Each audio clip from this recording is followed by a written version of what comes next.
ক্যালিফোর্নিয়ার দাবানল যেন ইতিহাসের এক করুণ পুনরাবৃত্তি।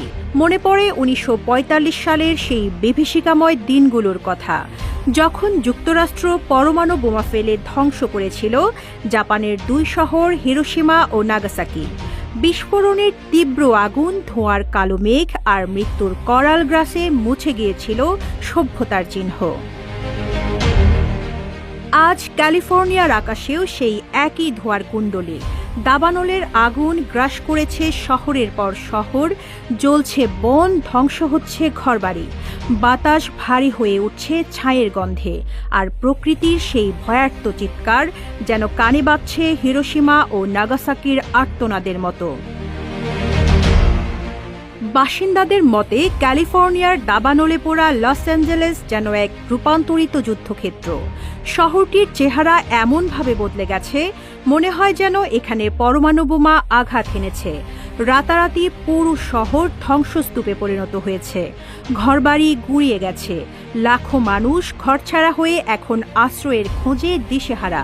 ত্রাণের জন্য চলছে তীব্র কারাকারি। বিশ্বের অন্যতম শক্তিশালী সামরিক শক্তি যুক্তরাষ্ট্রের বিরুদ্ধে কেউ কখনো যুদ্ধের ময়দানে জয়ী হতে পারে না, এমনটাই বলা হয়। সমরাষ্ট্রে তাদের ক্ষমতা এতই বিস্তৃত যে তারা প্রয়োজনে যে কোনো সময়ে যে কোনো অজুহাতে যুদ্ধ শুরু করতে সক্ষম।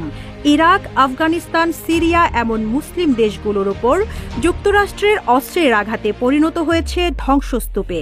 ফিলিস্তিন ও লেবাননের মতো এলাকায় বেসামরিক মানুষের ওপর হত্যাযজ্ঞ চালাতে পাঠানো হচ্ছে কোটি কোটি ডলারের অস্ত্র। এর ফলে এসব দেশের লাখো মানুষ মানবেতর জীবনযাপন করছে শরণার্থী শিবিরে, সহিংসতা ও সংঘাতে ছুটে বেড়াচ্ছে।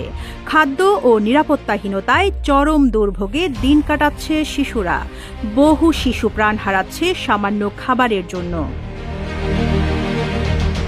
অসীম শক্তির অধিকারী সেই দেশটিকে এবার প্রকৃতির প্রতিশোধের মুখোমুখি হতে হচ্ছে। দাবানল আঘাত এনেছে বিশ্বের সবচেয়ে বিলাসবহুল ও জাঁকজমকপূর্ণ দেশটিতে। শক্তিশালী আমেরিকা এবং এর নেতাদের সব সতর্কতা ও চেষ্টা ব্যর্থ হচ্ছে দাবানলের আগুন ঠেকাতে।